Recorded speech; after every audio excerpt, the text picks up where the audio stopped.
can now get all the Chibuzi out with MTN voice bundles. Call all networks. Kubei Dondoro.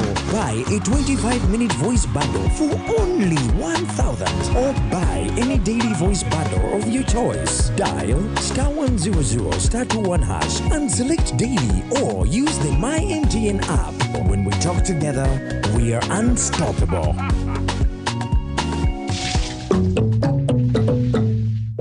Exercise can't be sustained. Eating can't be stopped. It's even harder to lose weight. Come and give it a try. Ginshikang L-carnitine chromium capsules. Plant extract, scientific ratio. Take 3 capsules each time. The active ingredient accelerates fat burning.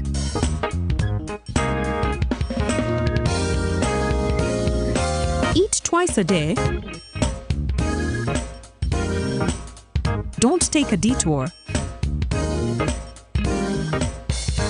Weight loss starts now.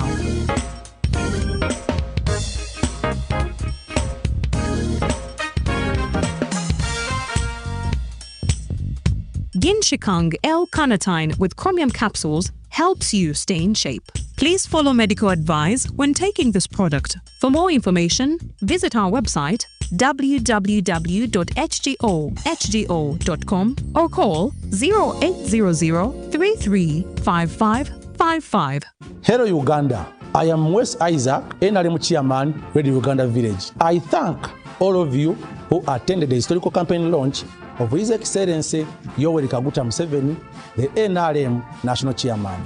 Your presence was an expression of support for the progress, peace and transformation that the NRM has championed under the leadership of General Kaguta Museveni. Let's mobilize more in our communities, stand firm and keep united. Fellow residents at Radio Uganda Village and the country at large, let's support and vote massively for His Excellency General Yoweri Kaguta Museveni for continued development, stability and prosperity. Promote a message of peace, patriotism and socio-economic transformation. Then we will together protect the game. Long live NRM, long live General Yoweri Kaguta Museveni. For God and my country.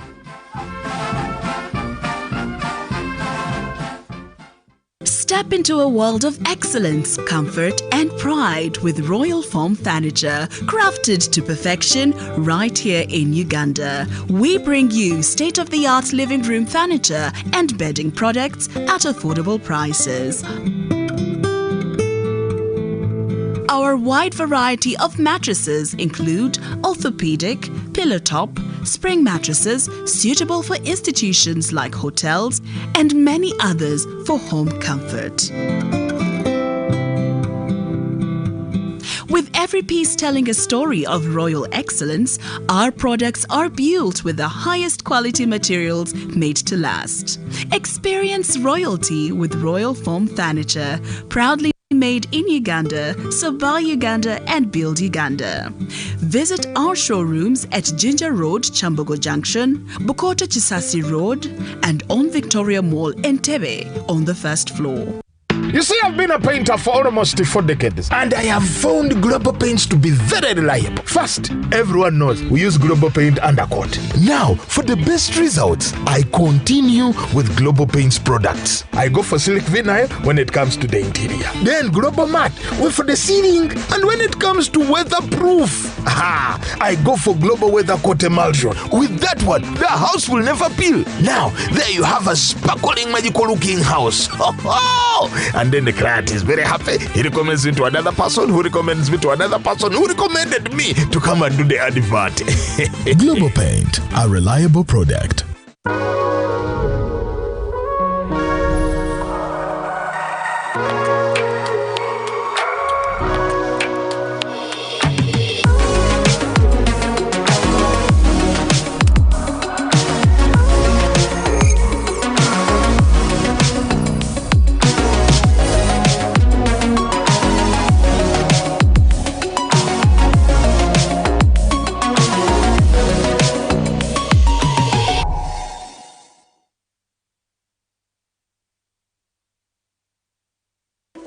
In a nation hungry for truth, a world where every story matters, there exists a beacon of trust and reliability. For decades, they've been our voice and our window to the world, holding the mirror of our history. With 4 TV stations and 11 radio channels spanning 27 languages, they stand as guardians of information, defenders of truth. With Mascari Heritage Advantage, they uphold every citizen's right to reliable and free information. Their archived stories shaped our past and illuminate our present. Yet now, as new challenges arise and the world evolves, their mission faces its greatest test yet. Be part of our journey and let's navigate the unknown, uncover the untold, and safeguard our future together. Tune into your public broadcaster, for it is the intersection of trust and truth. Because to UBC, your story, and every voice matters. UBC, inspiring Uganda. When you want to relax your body and refresh your mind, welcome to Hotel La Confidential, Aroa's premier destination for luxury and comfort. The only hotel in Aroa City offering a serene atmosphere, breathtaking scenery. Come and discover our exclusive wellness club with packages that include a fully equipped gym, a rejuvenating sauna, steam bath, and a great sky blue swimming pool. For events, our state-of-art conference halls and versatile event spaces are perfect for hosting shows, wedding receptions, birthdays, and more. Come and enjoy our cinema hall and unisex saloon, all designed to meet your entertainment and grooming needs. Bring your family and let your kids splash around in our beautiful kids water park. We are located on Aroa Pakwachi Highway in the heart of Aroa City. Don't wait. Visit us on www.hotelconfidential.com or call us on 0761 688 181.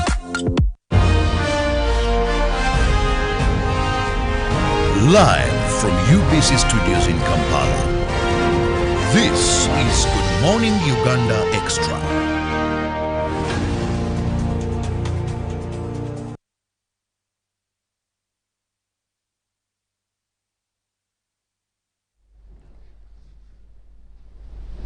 Good morning. Welcome to Good Morning Uganda Extra. You are watching a UBC and we come to you live straight from Nile Avenue, where the UBC headquarters are situated. Now today we are looking at the Public Procurement and Disposal of Public Assets Authority, the guidelines for 2025. Thank you for accompanying us this morning. My name is Joanne N. Murungi, and yes, you may need to write down a few things, so equip yourself with a notepad, or you may as well want to write something in your drafts to keep it for later on.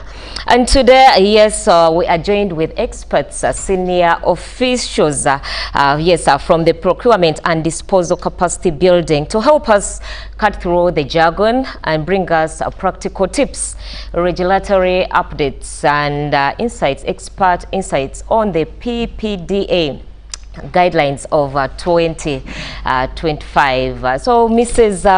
Mariam Baloka, good morning. Good morning, John. You're welcome to UBC. Thank you. Okay, you can say. Viewers, I hope you're well. Okay, and still we are joined by Mr. Freeman Mugisha Ibingira, who is also a senior officer's procurement disposal capacity building. You are welcome to the show. Thank you, Joanne. You can greet our viewers. Good morning, viewers. Hope you are well this morning. Okay, now let's dive into the PPDA guidelines of 2025 and starting off with the thresholds for procurement methods. If I may ask you, Mrs. Mariam Baloka, what exactly are these thresholds and why did PPDA find it necessary to revise them in 2025? Thank you, Joan. The PPDA authority realize the current trends in the markets have changed. The bidders themselves are requesting for more in terms of demand. The entities are procuring highly. So we felt pertinent, we should go back and revise the procurement thresholds. What does that mean? 10 years ago, you realize a micro procurement for supplies was from 1 to 5 million shillings, and yet the nature of the market has changed. The PDEs are procuring more, so we decided to revise and increase the threshold. And currently, a micro procurement is from 1 to 10 million shillings if the PDE, which is a procuring and disposing entity, is procuring as supplies. Okay, Mrs. Baluka, just for informative purposes, would you please explain to my viewer out there who may not understand the term threshold in terms of procurement? Okay. When it comes to procurement, a threshold indicates the number of bidding timelines you're going to use, the value in which you're going to use, and the number of bidders you're going to invite. So when it comes to micro procurement, you're going to invite a minimum of 3 quotations from the bidders. We also have requests for quotation where we invite a minimum of 6 bidders.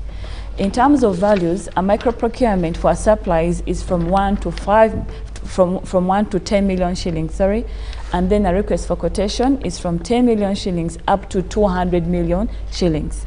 So these thresholds indicate how many bidders are going to invite, and then the value of the procurement in which you are inviting the bidders to participate.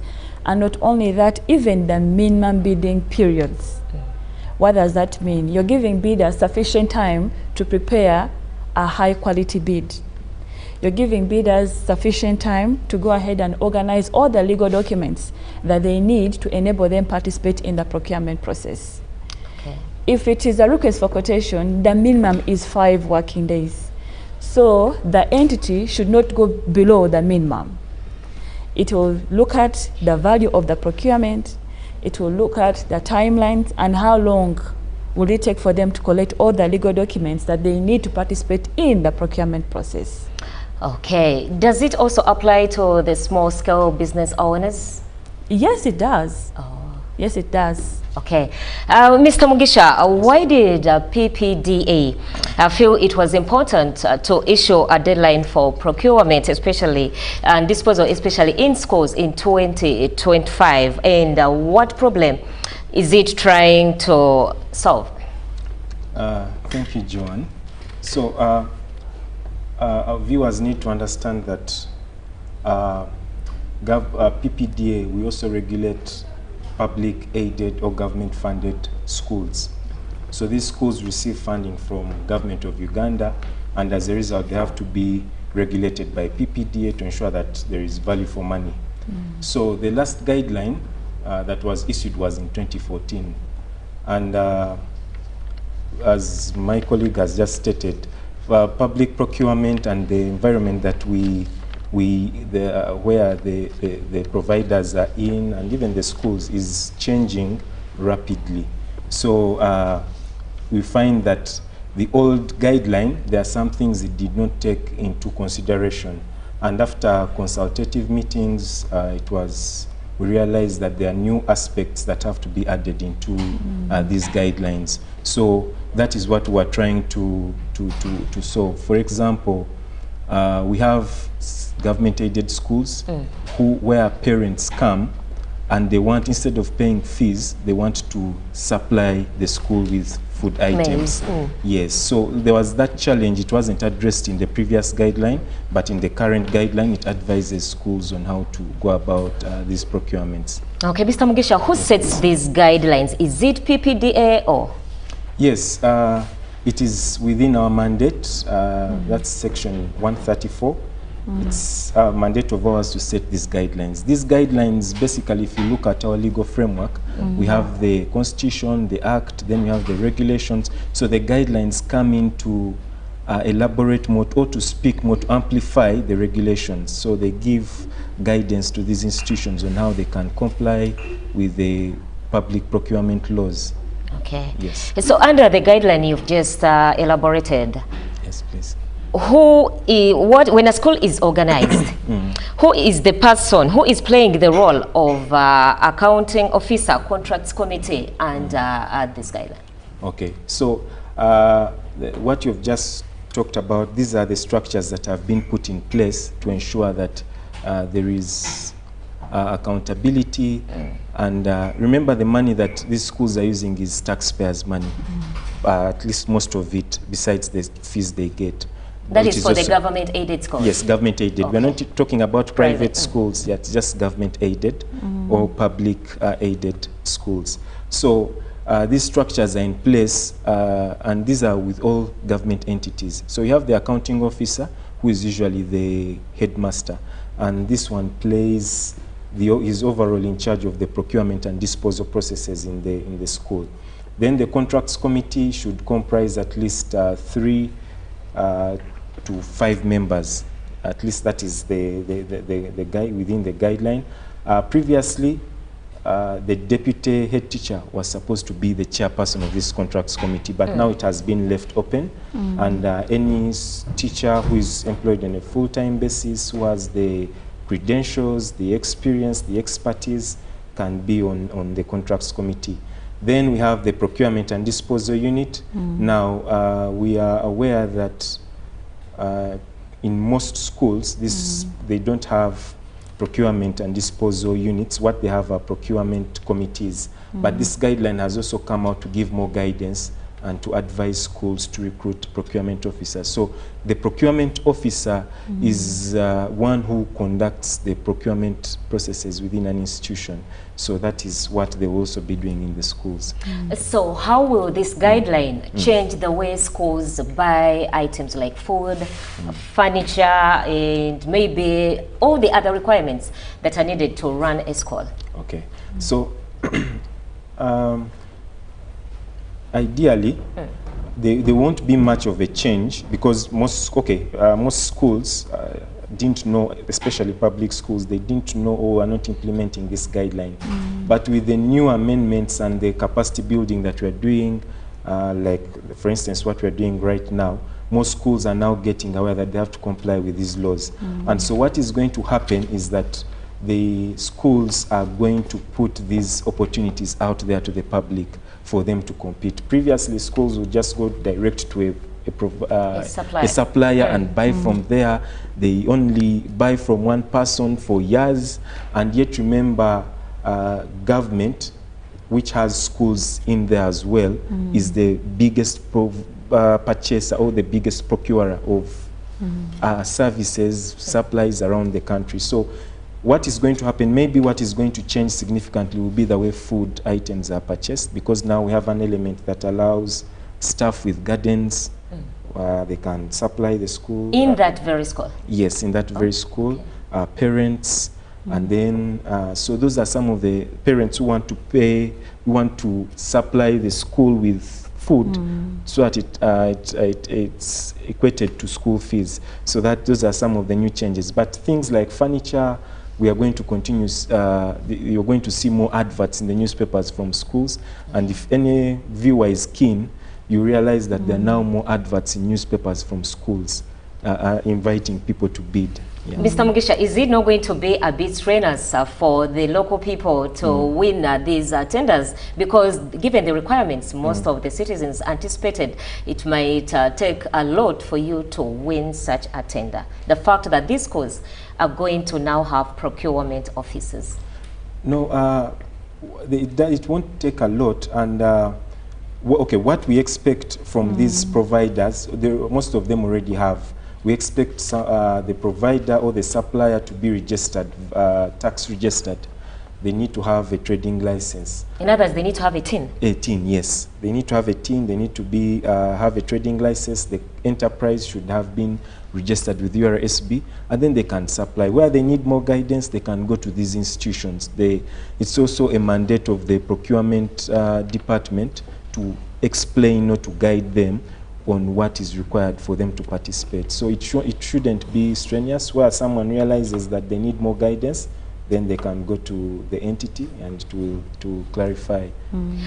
Okay, thank you, Mr. Mugisha. We are discussing and we are having an in-depth insight of the PPDA guidelines of 2025. To you, an ordinary citizen, and to everyone who is watching, this concerns you. So, Madam Mrs. Mariam Baluka, please elaborate how are these changes going to change the way PDEs choose between micro procurement, quotations, restricted bidding and open bidding, especially for work versus supplies and services?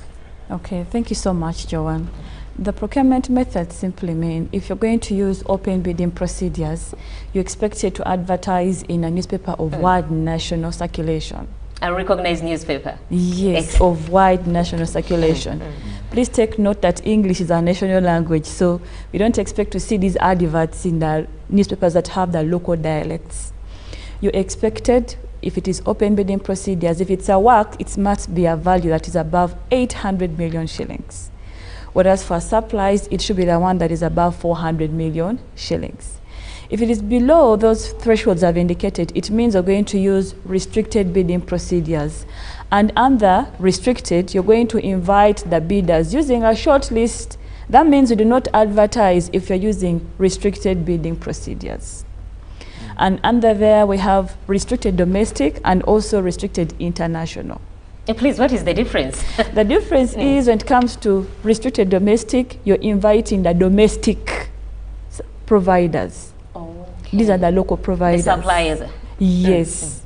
Whereas international, you, as a procurement officer, you believe that if you invite the foreign companies, you're going to get more value for money. You're going to maximize a lot of what? Competition.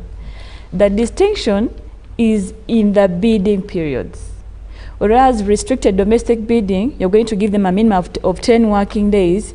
Restricted international bidding, you're going to give them a minimum of 15 working days. And in the short list, we should expect to see a minimum of 6 providers that have been invited. Whereas for supplies, the thresholds are different. When it comes to supplies, open bidding procedures should be above 400 million. Whereas restricted is below 400 but exceeding 200 million shillings. Whereas request for quotations, the value is less. For works, it's above 10 million shillings, but below 400 million shillings. Whereas for supplies, it's above 20 million shillings, sorry, but below 400 million. Whereas for supplies, it's above the 10 million, but below 200 million shillings. And the minimum bidding period here is 5 working days. So below those, we have the micro procurement, where micro procurement, as I earlier explained, for supplies is above 1 million, above 1 shillings, but below 10 million shillings. Whereas for works is above the 1 shilling, but below 20 million shillings. And micro procurement, we do not issue a bidding document. We do not have an evaluation committee. That means it's handled by the procurement officer from start to finish. The evaluation committees, the bidding documents start from request for quotations, restricted bidding procedures, and then the open bidding procedures. So the key taker means what for the bidders to be interested is that the timelines are less. The procurement timelines have been clearly indicated. That means we should see tenders coming out more often, and the requirements have been simplified for them. So there's more opportunities for the bidders, and they should look out for them. Okay, my interest is in the small and local providers. Yes. Do these new thresholds create any opportunities in quotations or micro procurement? Yes, they do. There is more opportunities for them. Look at the thresholds that have been increased. Previously, it was only up to 5 million shillings, but now it's up to 10 million shillings if the procurement is for supply. That means we're going to get more frequent business. Do not forget, like what Freeman has highlighted, that government being the biggest buyer in Uganda, it means we're going to see more traction, but would urge them for them to be legally registered and be compliant. Because if your company is not registered, it means we're not going to invite you. See that? Yeah. It means they should also strive to see whenever these government entities have advertised bidding opportunities for pre-qualification, let them get pre-qualified. Because the first focus, if the government entity is to invite you, they first focus on the pre-qualified list. A pre-qualified list means that you have been reserved.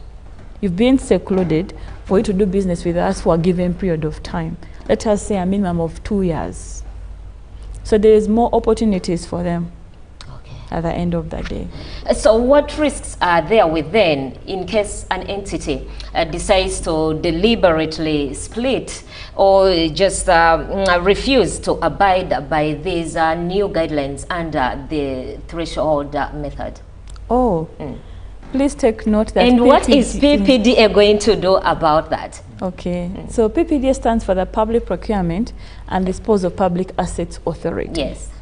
And the authority has been given prosecution powers. So for those PDE users, the procuring and disposing entity users, the procurement officers do not oblige, we are going to prosecute them. And how shall we do that? When we conduct our audits and compliance inspections and we get to know that you did it deliberately out of negligency, it means you've breached the law, so we shall prosecute you as the authority.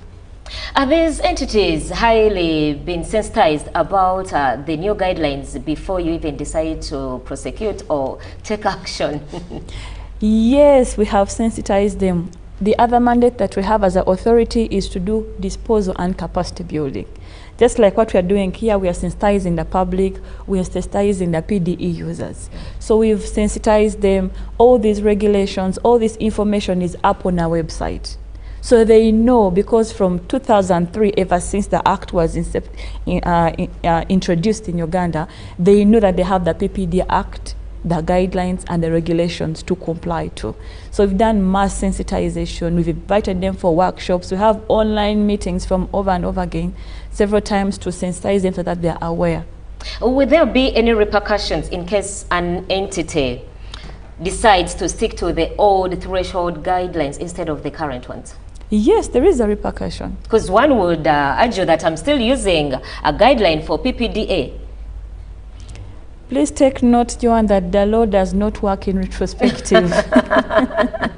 Okay, I hear you. What does this mean? That this guideline for thresholds came into inceptions on the 15th of September, this very year 2025. So procurements that have been initiated, you have advertised, you have invited the bidders. If it's beyond 15th, you must comply to the new guidelines.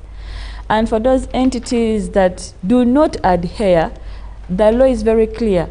We can go ahead and then remove the procurement disposal function from you and give it to another government entity.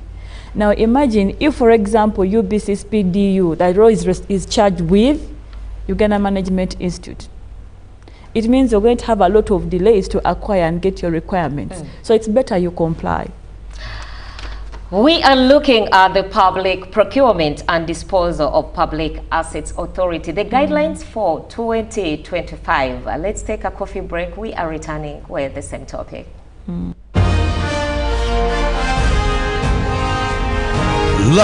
from UBC Studios in Kampala. This is Good Morning Uganda Extra. Exercise can't be sustained. Eating can't be stopped. It's even harder to lose weight. Come and give it a try. Ginshikang L-carnitine chromium capsules. Plant extract, scientific ratio. Take 3 capsules each time. The active ingredient accelerates fat burning,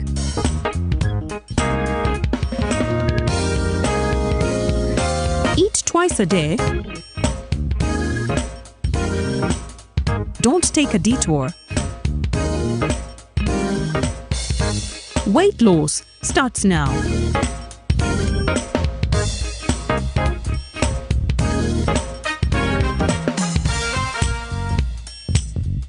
Ginshikang L-carnitine with chromium capsules helps you stay in shape. Please follow medical advice when taking this product. For more information, visit our website www.hgo.com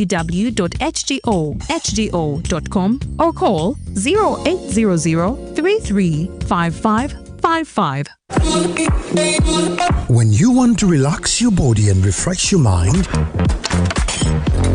Welcome to Hotel La Confidential, Aroa's premier destination for luxury and comfort. The only hotel in Aroa City offering a serene atmosphere, breathtaking scenery. Come and discover our exclusive wellness club with packages that include a fully equipped gym, a rejuvenating sauna, steam bath, and a great sky blue swimming pool. For events, our state-of-art conference halls and versatile event spaces are perfect for hosting shows, wedding receptions, birthdays, and more. Come and enjoy our cinema hall and unisex saloon, all designed to meet your entertainment and grooming needs. Bring your family and let your kids splash around in our beautiful kids water park. We are located on Aroa Pakwachi Highway in the heart of Aroa City. Don't wait. Visit us on www.hotellaconfidential.com or call us on 0761 688 181. Live from UBC Studios in Kampala. This is Good Morning Uganda Extra.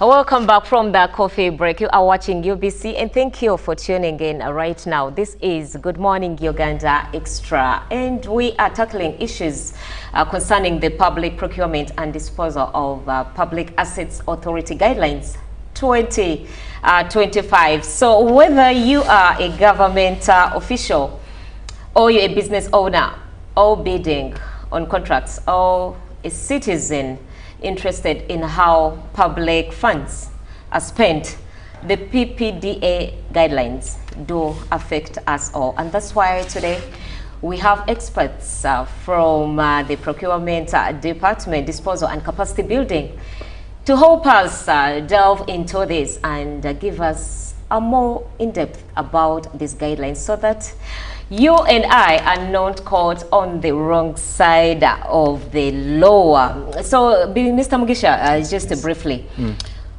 who is responsible? Do you have any other sister body minus PPDA that assists you in, for example, reinforcement? We usually work with other anti-corruption agencies. For example, the Inspectorate of Government.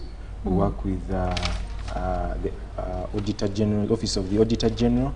We also work with State House Anti-Corruption and even the CID. So we work with all those agencies, even NEMA, when it comes to issues to do with the environment.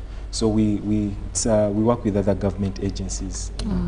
Okay. So what prompted PPDA specifically to target electronic assets and e-waste in the new guidelines? And how serious is the e-waste problem in public institutions today?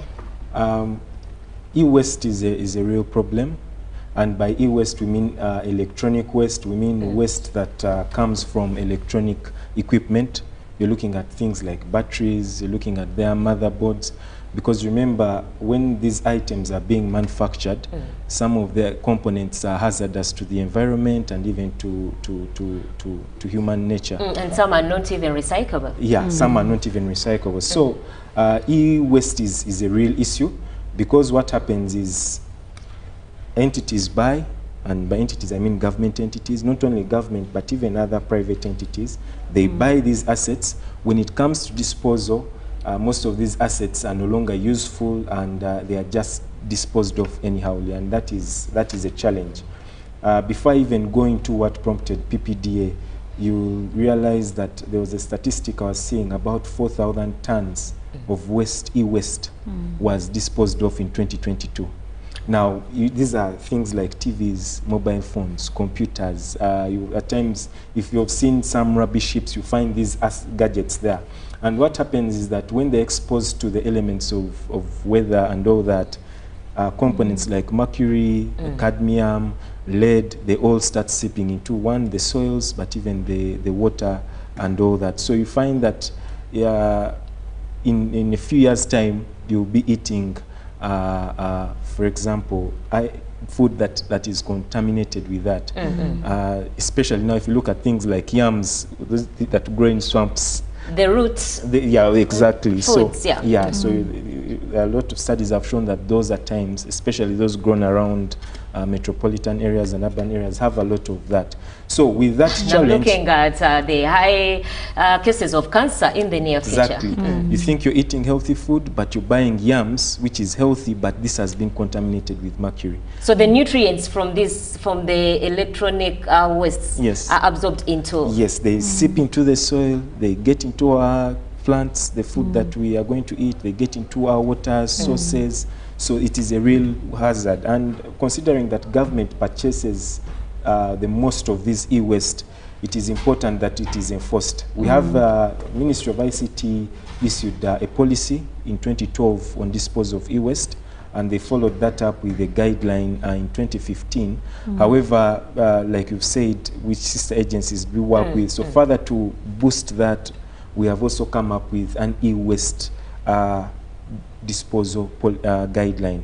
So this is guiding institutions on the procedures to follow on how to dispose of these waste items. Yeah. So under this guideline, how is a government computer or a smartphone of anyone that has been rendered useful going to be disposed of? So before, you know, when we talk about procurement, we also have to talk about disposal. Remember, we procure these items and we believe, we know that these items have a shelf life. They will be useful for a certain period of time. When they stop being useful, it is important that they are disposed of. Or do Ugandans even know that maybe smartphones have an expiry date in the layman's language? Because for us, what we consider is that once the phone is no longer functional, is having a screen that is not really visible, that is done. Yeah, of course, that is the challenge, I think, in Africa. We don't take note of these things, but we get to realize when they stop doing software updates and the phone blacks out. That's when you realize that now this phone is no longer usable. But so ideally, when government entities are conducting a disposal process, they have to first ascertain whether these items are still usable or they are no longer usable. If they are no longer usable, and that means they should not go into the hands of someone who is not certified to handle some of these components. So it means that they will go to a company that is supposed to recycle these e-waste items, and there are companies that have been set aside, which are registered, and those are the ones that should handle this disposal of some of these e-waste. Okay, I happened to peruse through the guidelines of 2025, and that is PPDA. Yeah.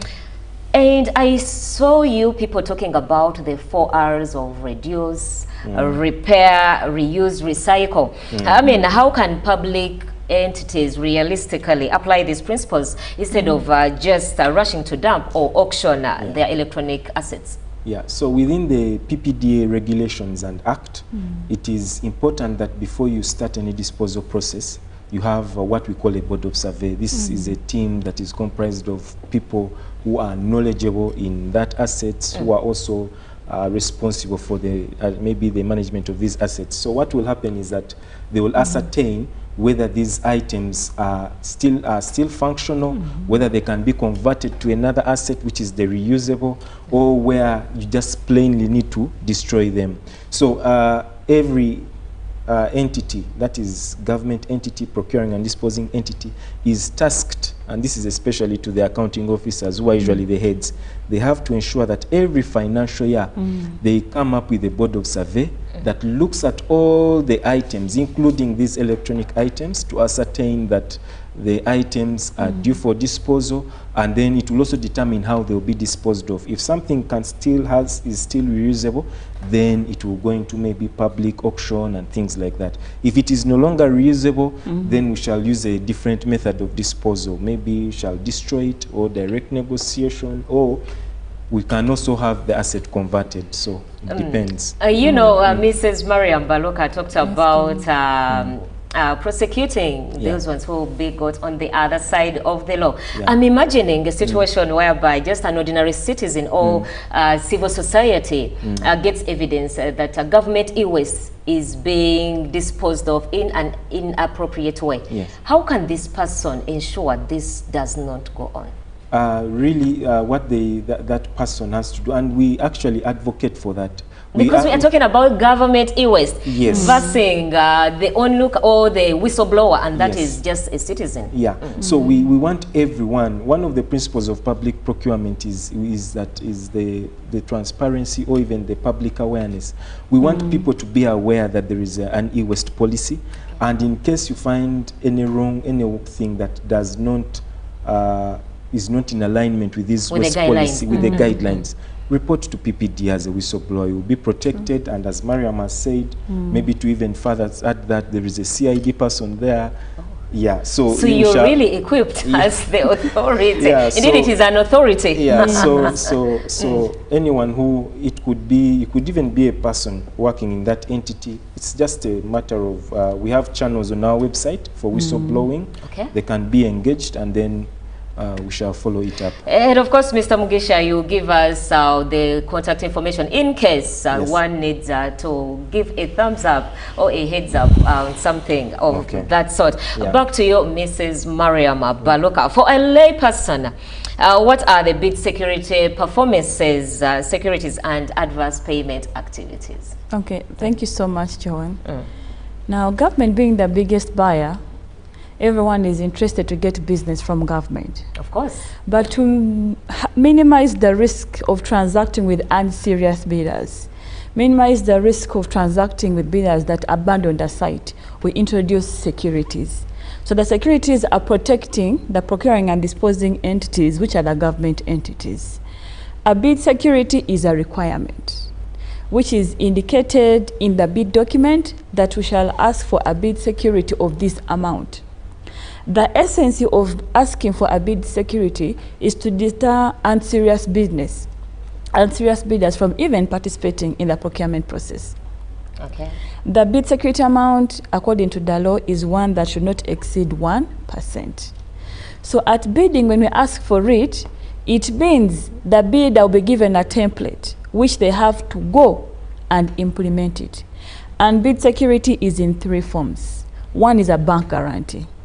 A bank guarantee means that the bidder is required to go to a financial institution that is regulated by Bank of Uganda and ask for it, and the amount doesn't exceed 1%.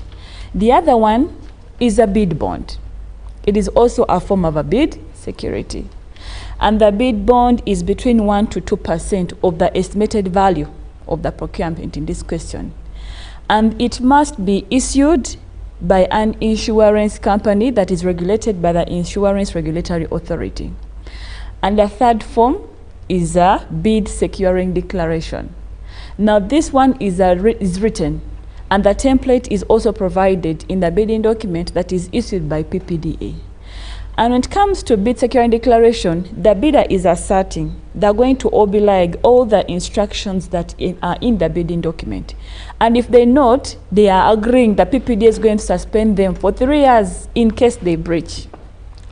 So bid security deters unserious bidders from participating in the procurement cycle. Why? Because those percentages I've given, it means when they go to the bank, the money will be frozen and they cannot use it. And in case the bidder wants to pull out of the procurement process, we shall cash it. Wow. And then performance security. This is all under the new guideline. Yes, it is. Stringent guidelines are going on here. Yes, we do not want you to waste our time. Exactly.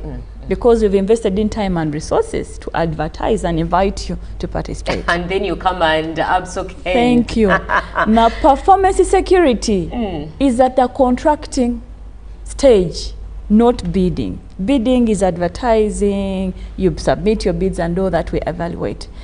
Now, when we award you a contract, we need a performance security to deter ourselves or minimize the risk of doing business with fraudulent bidders, the ones who are going to abandon the site. And what kind of performance security must I present? Thank you. We also have a performance guarantee, meaning you have to go to the bank.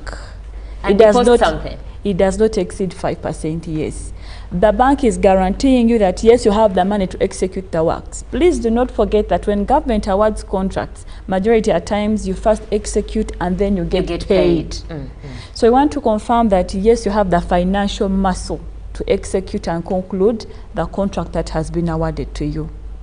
Now, what we've also introduced is the performance insurance bond, where you can go to an insurance company that is recognized and regulated by IRA, the Insurance Regulatory Authority.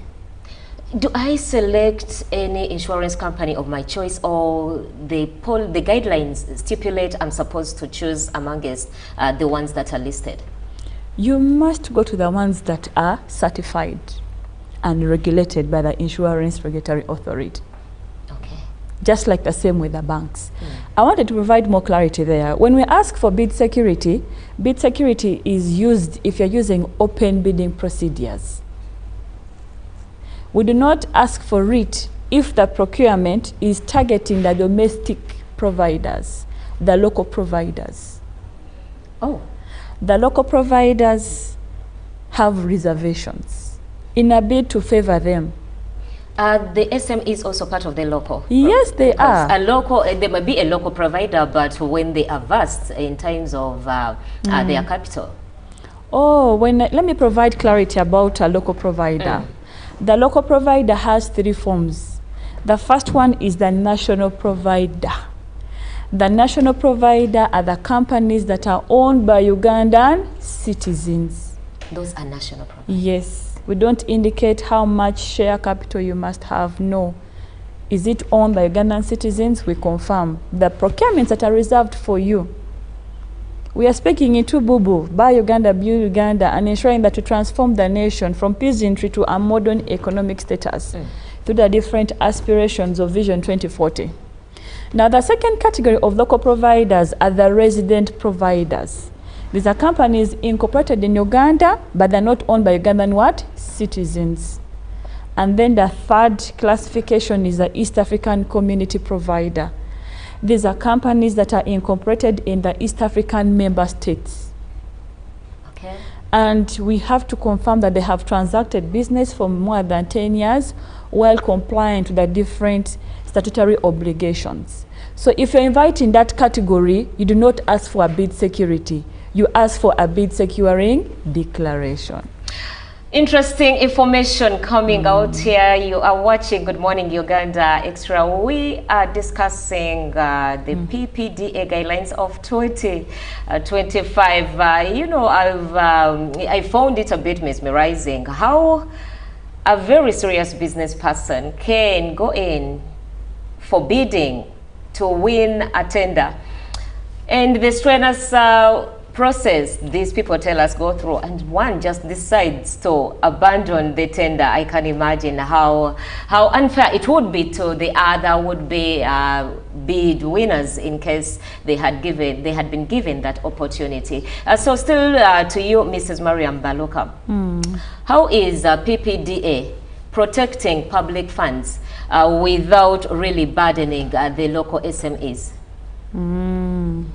Thank you so much. So in the latest under this guideline, we have reduced the cost of doing business. Previously, performance security was up to 10%. Now it has been reduced up to 5%. So meaning that SMEs are facing a lesser burden. Now when it comes to protection of public funds, is that if we award you the contract and then you abandon the site, we shall get the performance bank guarantee. You see that? The performance bid bond and the cash sheet. And cash sheet so that we're able to recover our funds. Please repeat that for emphasis because it's getting more interesting. Please, can I have a clarification on that? Okay, earlier on I stated that a performance security helps us to avoid these contractors from abandoning the site. Exactly. Or from dealing in any fraudulent practices that are going to cause a reputational risk to the government entity. So in its forms, I talked about the bank guarantee. You see that? And it is up to 5%. You must get it from the bank. And then the performance bid bond, in terms of the security, you get it from the insurance company regulated by IRA.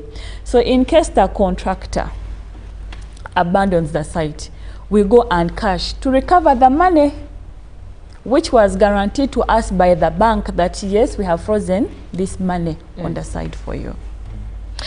Okay, Mr. Mugisha, What guarantee or insurance is there for bonds when it comes to supporting or guiding these people who are trying to win tenders and bids under the guideline of 2025? So really, we want to assure them that the support is there. One, firstly from PPDA as an institution, and then they can also approach where they see an advert, for instance, and they're interested. They can even approach that entity for more clarity or guidance on how they should bid. So the support is really there. And what we actually want to do is even to encourage more participation, because there are many business providers out there who are scared of doing business with government. Government does not pay, government, you know, delays and things like that. But I want to assure them that government does pay, and the process is actually fair. And that is why we are out here trying to build the capacity and encourage more people to participate, because public procurement thrives on competition, and the more the competition, the better. We believe that we get more value for money. So I want to encourage and assure them the support is there. You can walk to PPDA, you get someone to help you. You can use the email. We have an email, info@ppda.go.ug. If you go to the PPDA website, you'll find that there is a part for whistleblowing. You can also go there. And yeah, you can basically, if you Google up, you can use our social media handles, channels. We have, I think we have the X, we have the Facebook, we have the Twitter, the Instagram, and LinkedIn. LinkedIn. Okay, and in case I want to come to your office, where is the location of PPDA? So we are located on plot 39, Nakasero Road. We are next to UEDCL. So I believe that you won't miss after UEDCL, immediately after on that road.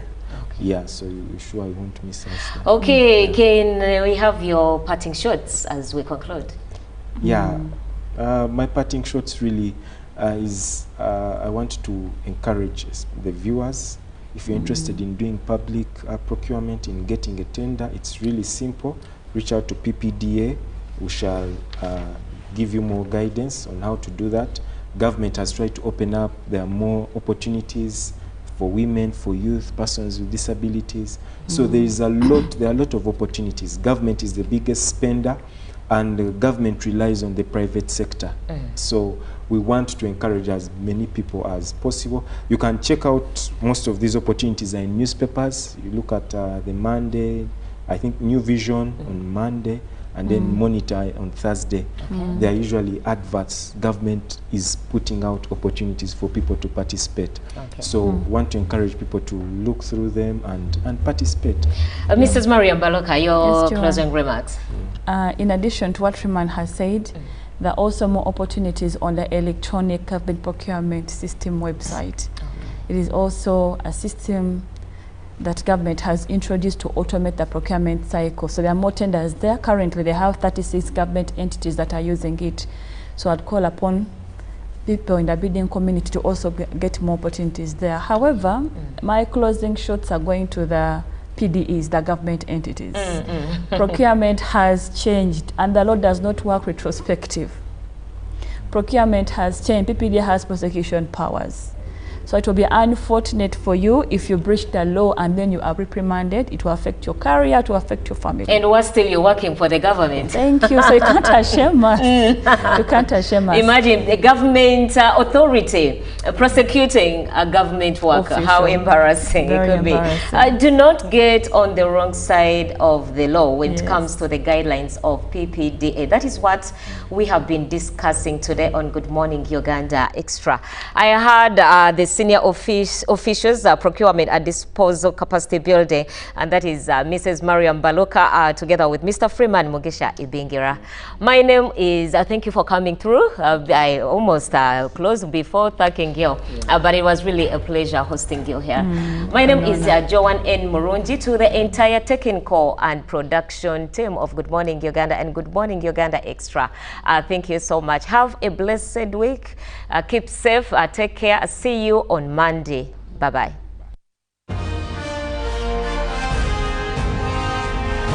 Live from UBC Studios in Kampala, this is Good Morning Uganda Extra.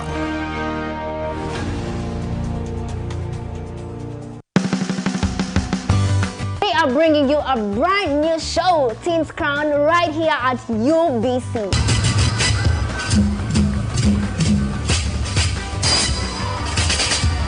We bring to you the youth gigs, where we tell you what the youth do, be it at your school, be it at your campus. Are you a youth out there that enjoys hanging out? Well, we shall be reaching out to your campuses, bringing glam to the events at your campuses. Is it a bazaar? Is it a prom? We shall bring to you all that on our show.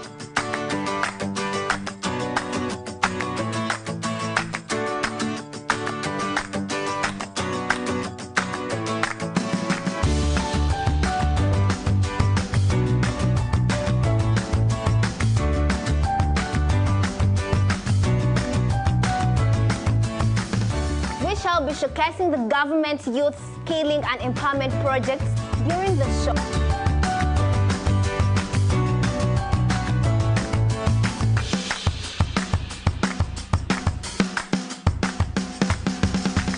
This show will be brought to you by I myself, Judy Bear, here on UBC. Watch out for us.